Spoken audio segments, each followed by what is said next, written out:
So we're sat up here at the moment on a double-decker bus. We've just been to an event organised by Claire Dyer, local champion. Claire Dyer, tell us what today was about and why it was so important. First of all, I need to say that I'm always really embarrassed at how much you big up me up. I do find that quite embarrassing because it's not about my personality or publicity. It's about the cause. Tell us about the cause. So today's cause is about planning for development of new homes and affordable homes, and define affordable homes on Greenbelt. And specifically today, this campaign has been about our Greenbelt in Biggin Hill, which comes under Greater London, although technically we shouldn't because we are very rural. We are essentially a village with very poor infrastructure, not great public transport, and we are literally surrounded by valleys and farms and countryside, and they now want to build on our Greenbelt, which they want to turn to grey land. With 650 homes, and the people of Biggin Hill say no. So the developers came in today to have their consultation, and we wanted to go big and visually show that the majority of the people of Biggin Hill are going to stand together and say, no, we don't want this. Now, a lot of people watching will say that you're just being a NIMBY, you don't want this in your own backyard. What do you say to that, and why when people will say there's a big housing crisis, would you be against a housing development? Well, first of all, the question is, why is there a housing crisis? Second of all, isn't the birth rate in this country actually going down at the moment? I believe so. Ask the question, why is there a housing crisis? There is also a lot of, I believe, already grey land and brown land that they're choosing not to build on. What was the other question? There's questions about housing and the need for it. You were saying about it's just about it being on my home turf. Well, the thing is, I quite often believe that by raising awareness to local issues, they are in fact national issues. So, and everyone can say the same. So everyone across this country who's fighting something or campaigning for something in their own town, community, village, borough, wherever it is actually a national issue because it's happening everywhere. All of these things are happening everywhere.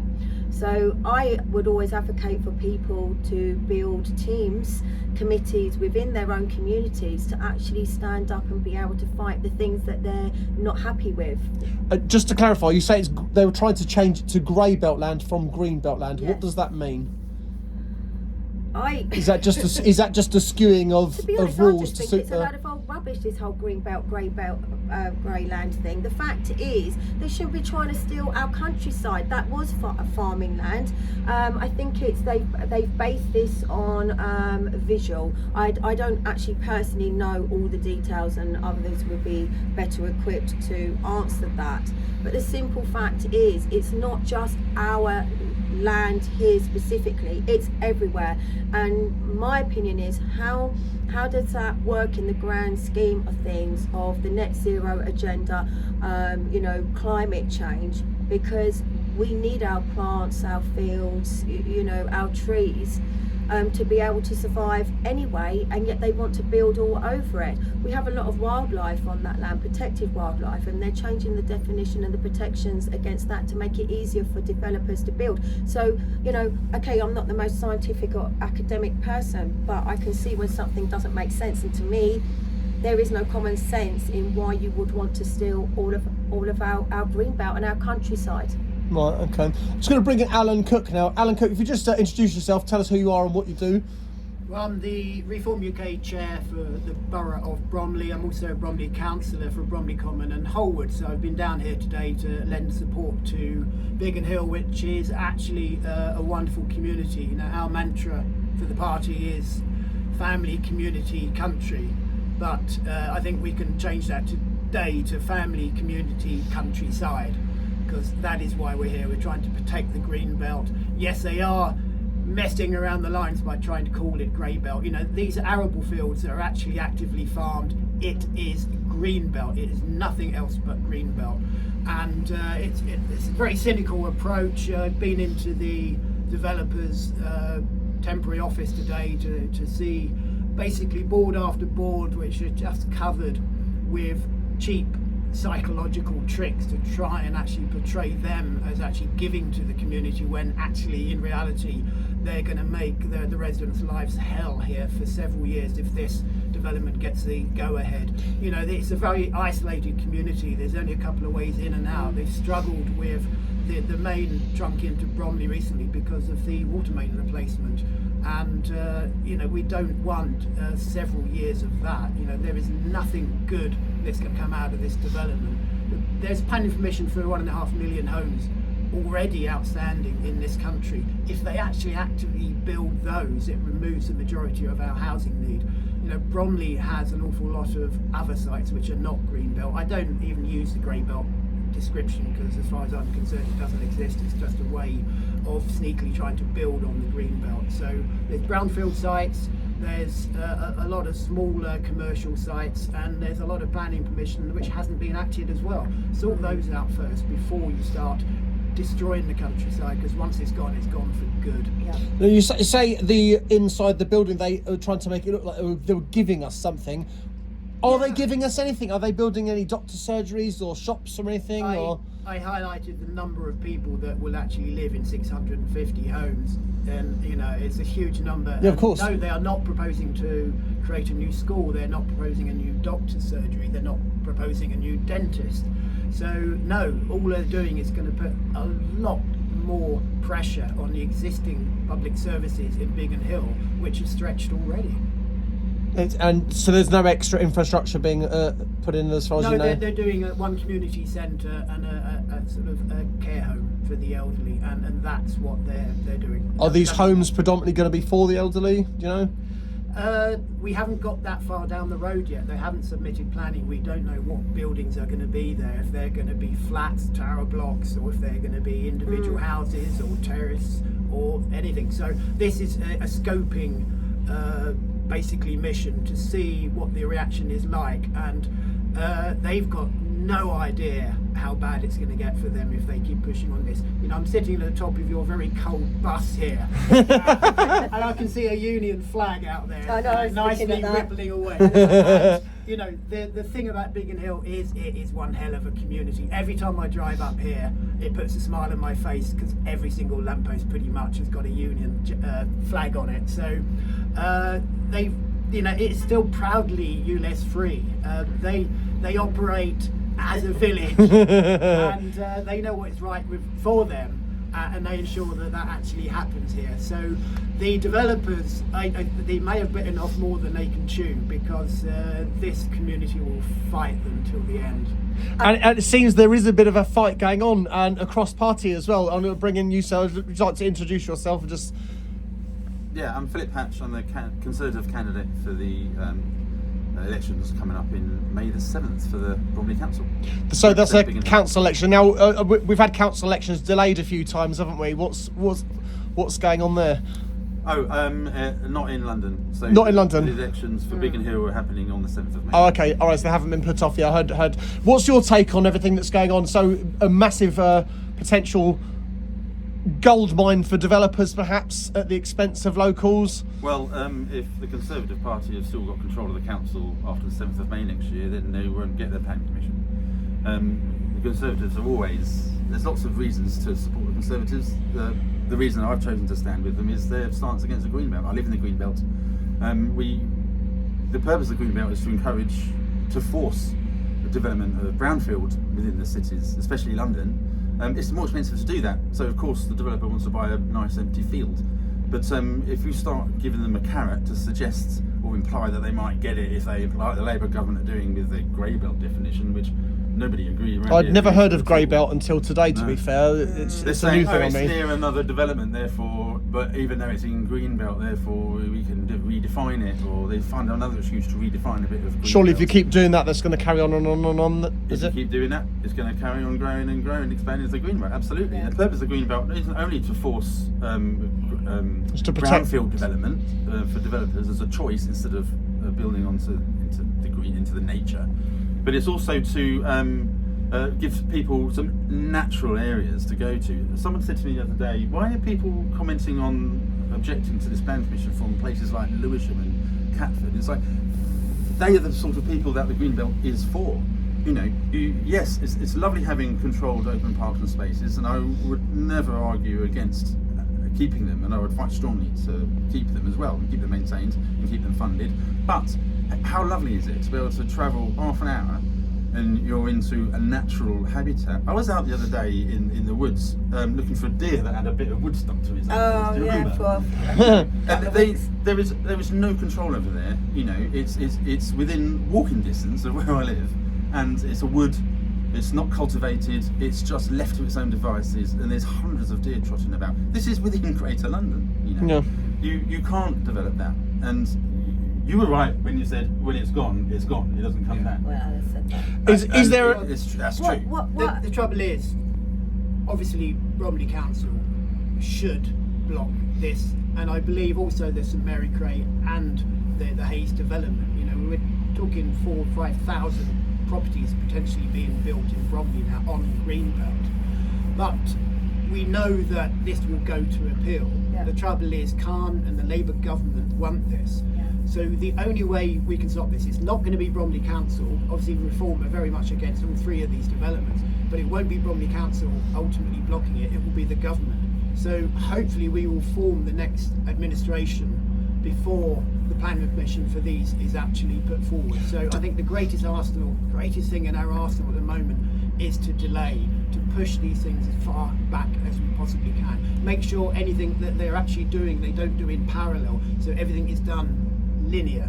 So if they have to look at the ecology of the area and then something else, and make sure it's all done one after the other. So delaying is our best tactic. Do you think the Mayor of London has too much power to overrule local councils? Because when you said this, yes, I agree. Delaying it is the best thing we can do at the moment. The trouble is, you said that the appeal will go to the National Inspectorate and the Labour government. The government of the day, currently Labour, have control over how that is implemented. However, there's a step in between because we're in Greater London. So Sadiq Khan has the ability to pull into his committee a refused plan permission that develops over 150 houses, and is discussing this about bringing that down to 50 houses. Either way, it includes this development. And at the moment, Sadiq Khan obviously supports Labour policies, and unfortunately, I'd prefer it if everybody in the Greater London Council, all the Assembly members, would support policies to block building the Green Belt. But unfortunately, not all of them are they, Anne? Not all of them are. Not all the parties are blocking building. No. Yeah. No, your Reform representative, your Assembly member, didn't vote to block development on the Green Belt just a few months ago. What he did was vote down a very poor Tory motion. And I've said this to a local political reporter. Basically, if the Tories put forward a motion to feed our school children manure and fresh vegetables, the Tories could do that, you never know. Reform would vote against that. And the headline in the next next Tory rag, or Tory would be Reform votes against feeding our children fresh vegetables. And that's what they've done with this Green Belt. So what you're doing is actually furthering the mistrust in English politics. And Labour are doing the same thing about Reform and the NHS as well.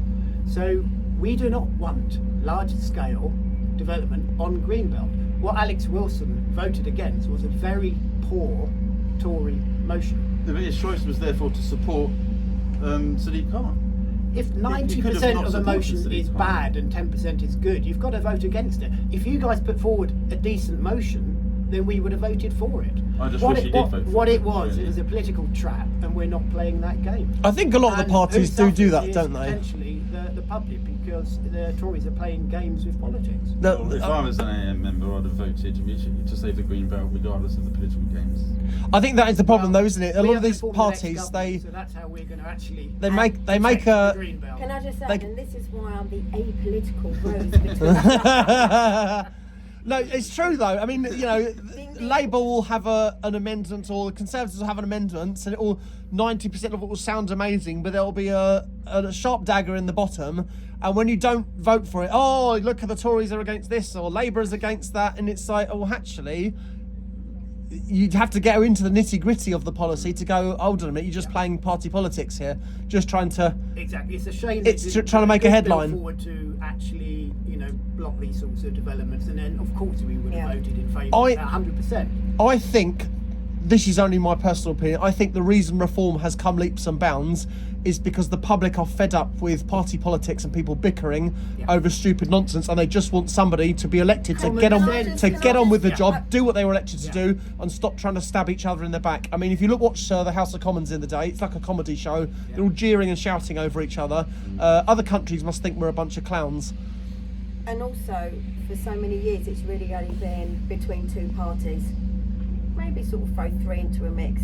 And people are now starting to look at it that really it's the same head of... Well, is that true? You've had, if people wanted a third party to vote for, they could have voted Lib Dems for as long as I've known politics. And in fact, they did get a coalition in 2010. But people, So people do think that all these parties are just singing from the same hymn sheet. You've got the ultimately, Lib Dems, you've got Labour and Tories, they're all net zero, and so they're destroying the economy, they're destroying this country, and they're all global socialists. And they're all supporting these supranational bodies like the WHO. We're different, we're UK centric, sorry to interrupt. It's fine. I mean, I've made no, I don't shy away from the fact that I don't trust any political party. Doesn't matter who it is, I just don't.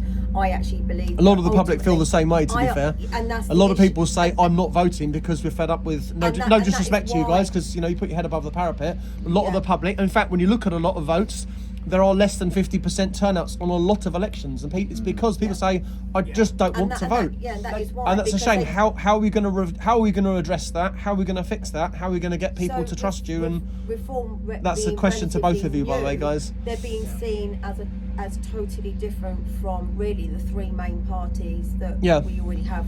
But specifically, obviously, we don't have any bad Labour, history. So the others have got a very toxic history. They've, from Blair Brown onwards, we've been run by socialist governments, and our job now is going to be twice as difficult. People do see us as the last chance to live for this country. Yeah. And because after the three socialist governments, the debt burden that we're going to take on is going to be huge.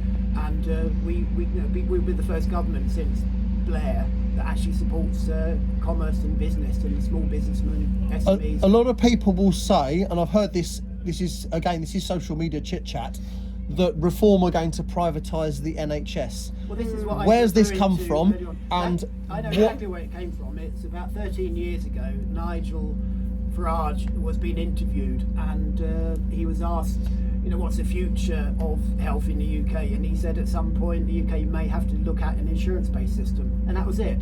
And now what the Labour Party has done, reform didn't even exist 13 years ago, but they still refer to that comment he made that we may have to look into it from 13 years ago, and they use that to say we are going to privatise the NHS. If you want a hip replacement, it's going to cost you £30,000 under Farage's government. They don't say reform; they normally say Farage's government because it's something he said 13 years ago. I'm gonna actually correct you very slightly, because I saw that interview, and he was actually asked. He said, "What are you going to do to fund the NHS? That's are you going?" And he said, "Are you?" His answer was, "I'm open to anything." He didn't actually directly say, please correct me if I'm wrong, I don't think he actually said about insurance stuff. He said, "I'm open to anything." And that was taken as a headline that if he's open to anything, he's open to an insurance-based system. Well, possibly a different interview than the one I saw. Maybe, okay. That's something, to be fair on Nigel, that's something you said more recently. But then to criticise that a little bit, Alan,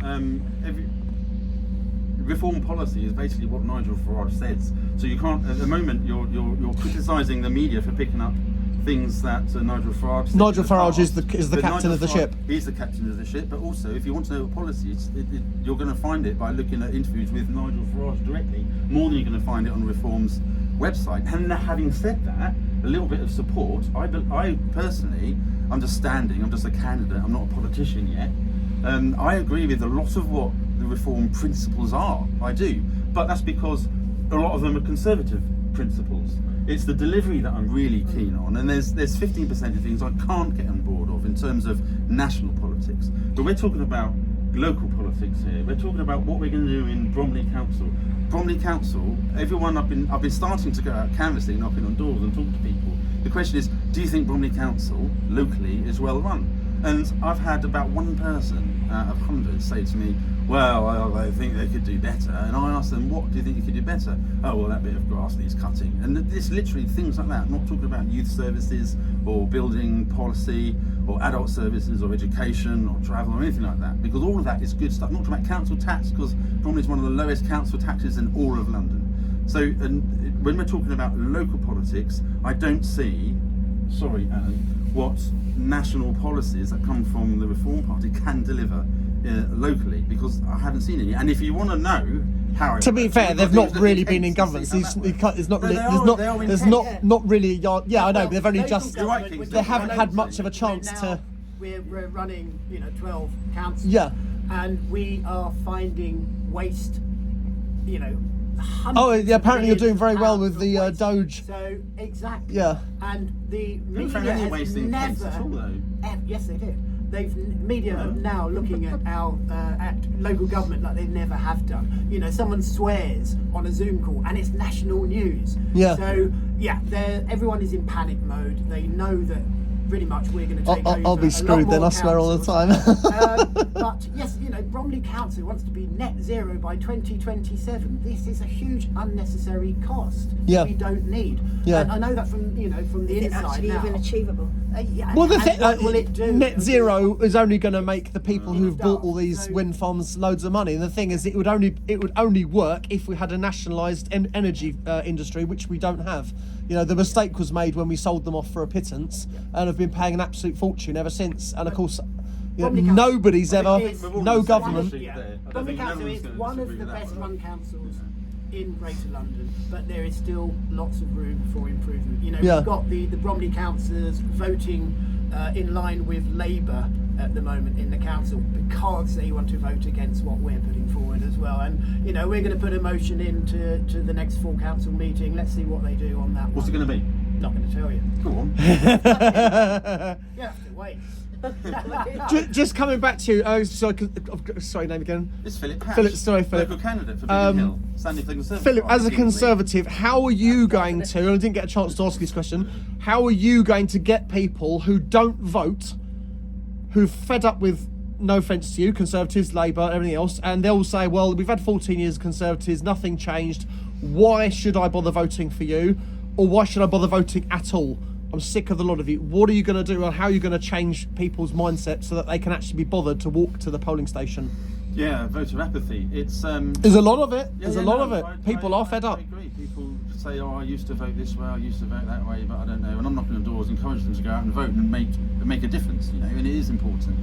But 14 years, there was an awful lot delivered that was good. Don't forget the last few years people criticised, but think of the things that were delivered that were good. Think of the climate. Think of the financial crisis that they inherited and dealt with. Then got smacked with COVID and war in Europe and masses of tax. But that's all national politics. I'm standing to be local councillor here in Bromley, and I say to people, you've got an independent who's standing down. You've got another independent who's now joined us in the Conservative Party, and Sophie Dunbar, who's a lovely councillor, very hard working. It's demonstrable the good she's done in the last 3.5 years, and also we're very good friends.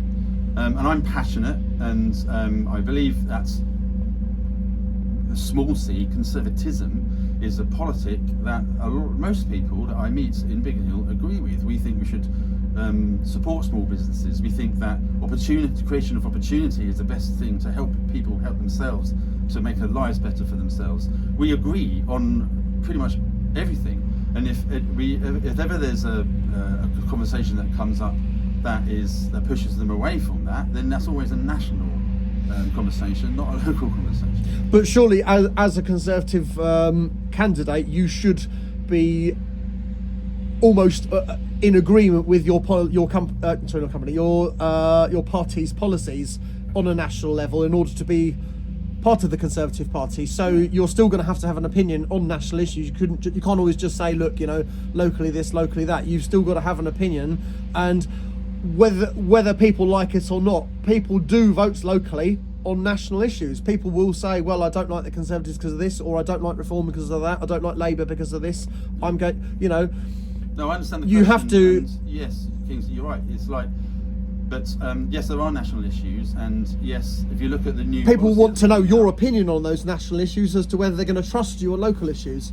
Yeah, totally. But I always say, look at how we're delivering. Bromley Council is delivering in Bromley for you right now. And on national issues, yeah, if you look at the moment, the headlines came out just today. There's another poll saying, Reform will do extremely well if the vote, or a forecast to do extremely well. But then you read the small print, if the vote was tomorrow. The vote's not tomorrow. What's happened is that Nigel's done a very good job of popularising his party and bringing in membership. And during that time, the Conservative Party, when I was considering whether I want to stand for them or not, were having a policy renewal. They were doing a different job. They were rebuilding the party from the bottom up. That policy, that national policy, is now out, and it's brilliant.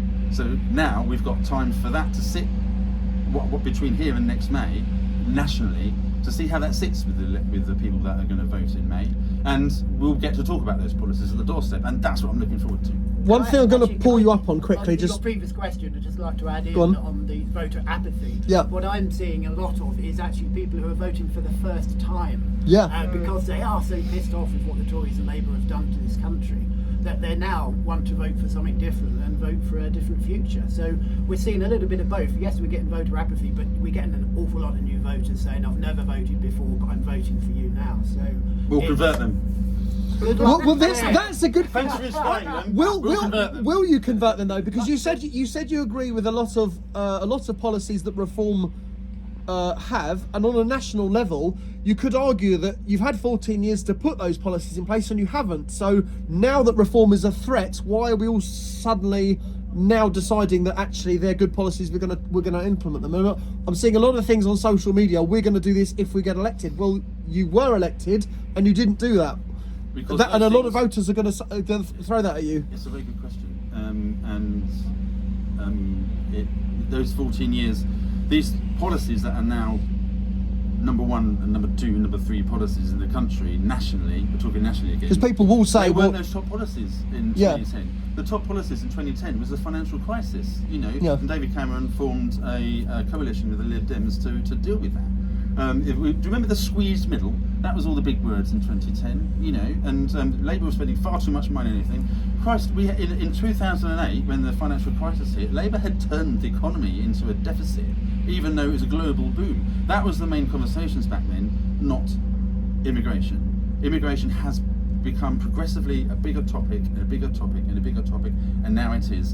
And we need to pivot what we're talking about to address the biggest topics of the day, whatever those topics happen to be. or back in the I day would say that when both this immigration and net zero, both Tories are responsible for. well, now I'm going to throw you another question here. So, a few years back, Yeah. a single boat with 12 or 16 men came across. Nigel Farage said, send them back today, tomorrow. Do not waste time, send them back. And if you do not, there will be floodgates opened and we'll have thousands of boats. And Tory politicians, Labour politicians, oh, you're racist, that's nonsense, let's have a heart, let's give them a home, blah, blah, blah, blah, blah. We know that Nigel Farage was correct. The floodgates have opened, thousands of boats have come, and God knows how many people have come in. The level of trust is, Yeah. you're up against it. I don't mean that disrespectfully, but you're up against it because And I'm not even a politician. No, I'm of just course. a guy that lives here who thought he could put his hat in the ring and stand Yeah. up for Fair play to you for his- doing that, his- absolutely. For Biggin Hill and Yeah. people that live here and represent them. Sorry, I'm I'm one of I'm them. sort of ripping But into you a little bit. hold on Apologies. a minute, wait. So, But yes. do you understand what I'm saying? Yes, So, I do understand so what- we're, and a lot of people are going to 1.3 say, what are you going to do that's different from the last 14 years of you're being told what to do by your Conservative Well, don't bosses? forget, those 14 years, it was very different. We didn't even, those first 4 years was a coalition. We didn't even have a majority. We had a coalition with another, I say we, it's not we, it's nothing, I'm not even, Sure. I'm not even a politician yet. But, Oh, is that what you're aspiring to? Yeah, well, yes. Well, if he gets elected, he'll be a politician. Politician. A councillor is a politician. Councillor is a politician, yeah, absolutely. Yeah. But I will be, if I'm successful, I will be representing Biggin Hill residents in Bromley Council, making decisions for all of Bromley, if I'm lucky enough to win the vote for the people of Biggin Hill, which I hope I am. On the subject of, 14 years in immigration, the first 4 years was a coalition. but we didn't. The Conservative Party, didn't have the majority to be able to deliver what they wanted to do. And then there was another vote, and we didn't have a majority. Then we had a majority, brilliant, for the first time ever, with Boris Johnson, and then bosh, COVID.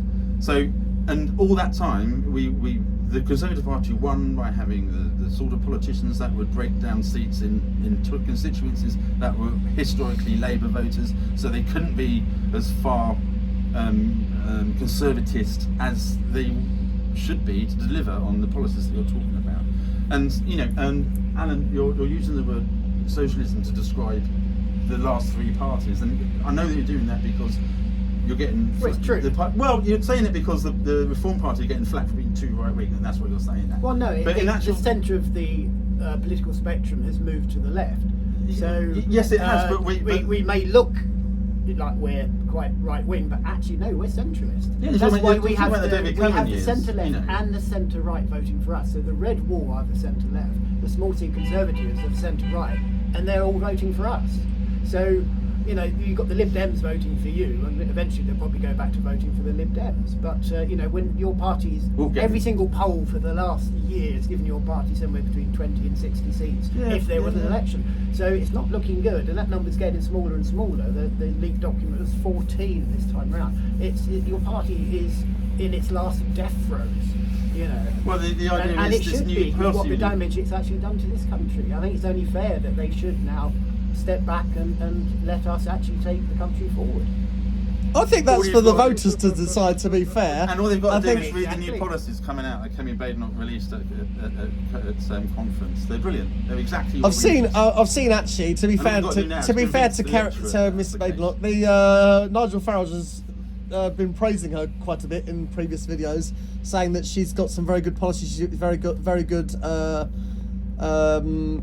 speaking, very good attitudes, and well, he's right about that. Yeah, the problem with the Tory party is not the leader. Yeah. You can change the leader, put in anyone you want. The problem with the Tory party is the Tory party. I keep on saying it. It is a global socialist party. It is more Lib Dem than small c. When you say it's a globalist socialist party, is that because of the people or the companies and organisations that fund it, or high tax, low in? At least the party would survive without its leader, Alan. Sorry? No, well, we survived. Nigel, I had dinner with Nigel in the Commons, and he said he would be more than happy to hand over leadership if someone as good as him or better comes along. He's been in this game a long time, so he'll be more than happy to hand it over. We are a growing party, and our top team is growing. We're moving away from getting MPs to run industries, which they have no inclination of how to do. The front bench at the moment is embarrassing, but the Tory front bench isn't much better. So we're going to change a lot, and we're going to change the way Parliament operates to ensure that actually we've got the right people in the right jobs looking after our industry. Don't put someone who has never been a doctor in charge of the NHS. This is what happens currently. Well, like Sadiq Khan being in charge of the Metropolitan Police, for example, and making himself the. Well, he was a lawyer. So he knows a little bit about the law. But, you mean like a certainly not a teenager fan. But leader of the council? Bit of luck. He may not be in position much longer if Noel Wilcox wins his case. Yes, of course. Personally, you need parties that aren't signed up to the World Economic Forum, and you need people in power and people running this country who actually have a human bone in their body. That might be a start. How do you guys? This is a question for both of you now, all three of you even. How do you feel about the Green Party that seems to have come from almost nowhere to starting to creep up and potentially be a problem for both of you? Well, I wouldn't say for us, but I've been to a few hustings where Don't Call Me Dave, Zach, has actually appeared because they don't trust an awful lot of their candidates to actually talk in public. So he's come up against me a few times. Nice enough chap, but the problem with the Green Party is it's basically communism masquerading as environmentalism. And they are a party hell-bent on basically wealth redistribution. It's pure. If you look through their policy, it's very close to communism. And once people see that actually they're not really an environmental party, their support should start dropping away. It's idealistic young people probably voting for the misguided older people. But if you actually look at their policies, they are really quite a dangerous party. Right, okay. When you add, the thing is, I don't understand really, and I'm new to this, but I don't understand why to be green you also have to be so far left. That doesn't make any sense to me.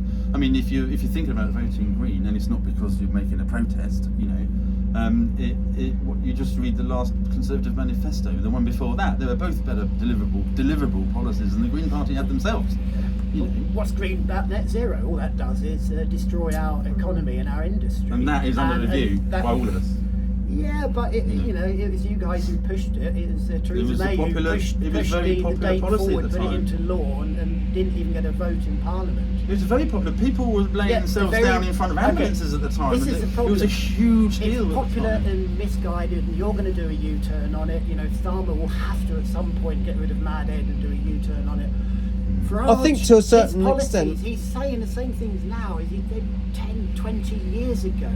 You know, it's what's best for this country. He doesn't jump on silly bandwagons like net zero, and you know the BLM. He lost his job at LBC because he mentioned that they were actually a Marxist organisation. At the time, schools were praising them. And now everyone knows that actually Black Lives Matter is a Marxist organisation, and they seem to have lost an awful lot of money somewhere, so I'm not too sure where. I think that's the problem, is that a lot of these things that But, come up he's a people in hindsight. politician. Some of the others probably should be convicted politicians. So you know, this is a huge difference in our parliament at the moment. Is that our party is solid, and Tories broad church, but it's a broad church of policy.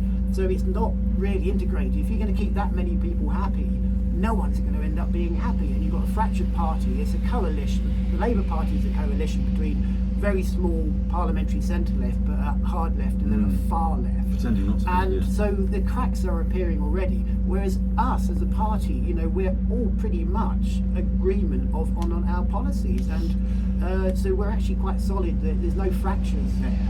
We've had the odd issues, a couple of MPs leaving, but these things happen. Yeah, but that makes it a protest party, doesn't it? And Not at all. You've only got a small subset of people that agree with We you that got will rid vote for of that, Rupert because we're not a protest party. He was making up policy on the fly, which was not necessarily costing. I'm not disagreeing with the protest. And so that's why basically he had to go. But when it's right, we'll make the right decisions. Starmer, it will just hang on until it's publicly embarrassing, and then do what he has to do, and U-turn and U-turn and U-turn. We actually have conviction, which is what we need in politics now, and we're not seeing it from the other two major parties. Well, I think is that the people that are motivated to say in polls that they would vote reform if there was a vote tomorrow that's now happened, and those polls have happened. And I think reform have reached where they're going to reach with their popularity. They said that and now at 15%, they said that at 20%, but I'm saying it for the first time now. I just thought of it. Good. Yeah. And I've been waiting, and I went to conference last year, and I was deliberating about what to do. I have always supported conservatism as a set of principles. Yeah. And then I didn't go to the conference this year. I watched it on streaming and whatnot. We were all waiting to see if we were motivated enough by what was going to happen. Kemi Baynard, I voted in the leadership conference before last. And there were lots of different people to choose from, and Kemi Baynard won, and I'm pleased about that.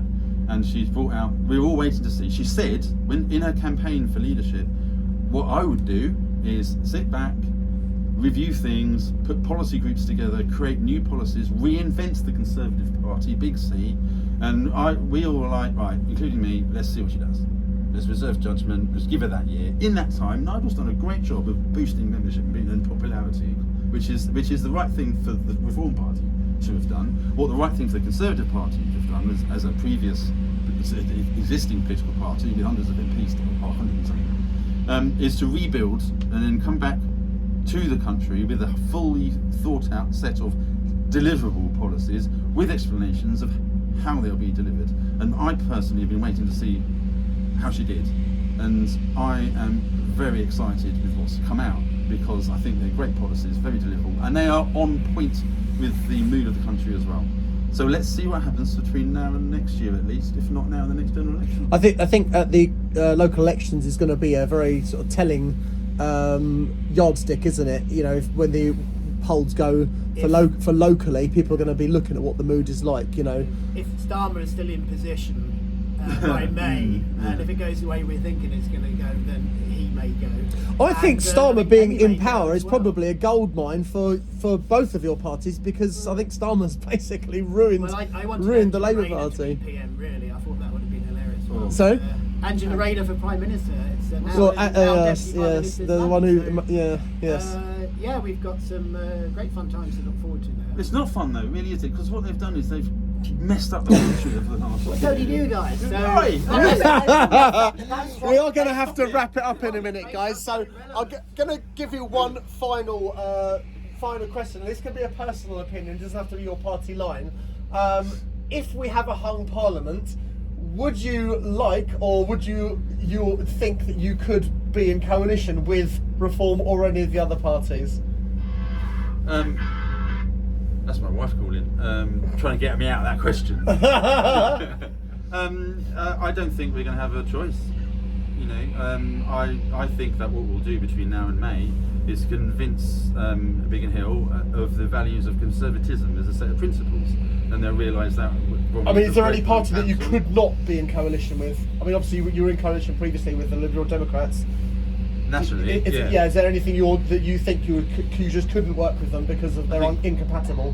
No, I think the most important thing to do is listen to the electorate, and if the electorate say these are the people that we want to represent us, then it's up to the politicians to form a group to represent them to the best of their ability. That sounds like waffle, doesn't it? No. But that's what I think we would do. I wouldn't rule anything out there. What about you, Alan? What do you think? well, as a party, you know, we'd work with anyone that has the best interest of this country at heart. It's simple as that. That's you the know. that's the That's- freedom. That's Do you the- get to answer the question? Yeah, that's the freedom. You can answer the fighting question. party. Yeah, go for it, Claire. What do you Will they think? work- when they say will they work with anyone, will they work with the freedom fighters? Who are the freedom fighters? Claire Dyer. Right, well, we're gonna wrap that up now.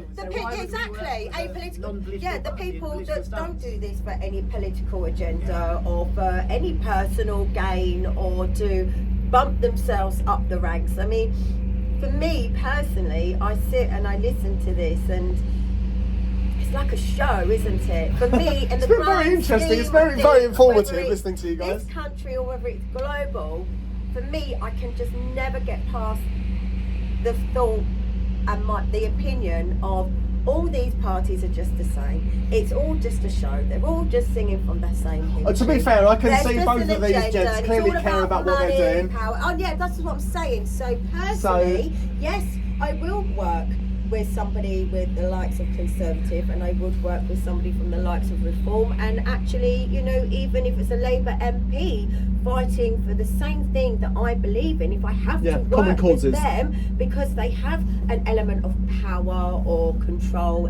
so to speak, then yes, I will work with them because I'm just little old me.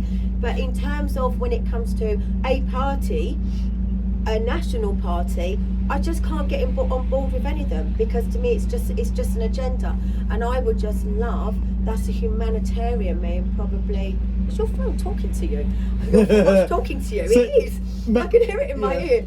Many would say that you'd do well as an independent Yeah, councillor. I probably live in a very much of a dreamland of something that's never ever going to happen. But the person that I am as a humanitarian, who just cares generally about people, I would just love to see good people with true hearts, true souls. Yeah, good. You know, looking out for the people of said town, borough, country Yeah. for the right reasons and not about money, power, and greed. Well, There you go. Well, we're very lucky. let's hope- Reform have got two wonderful candidates for Biggin Hill. Who are they? We'll let you know probably in a week's time. But you'll be very happy. They are pillars of the community, fantastic people, and I think I'm very lucky for Reform to have them. Excellent. Right, If we go with table tennis we're there. going to wrap that up, ladies and gents. Thank you very much for watching. Alan, thank you. Claire, thank you. Thank you. Cheers. Thank you, Been a well done. So long thank you so day. much. Cheers. It's been a long Take care. day still to Bye for now. go. Thank you. Oh, it's dark.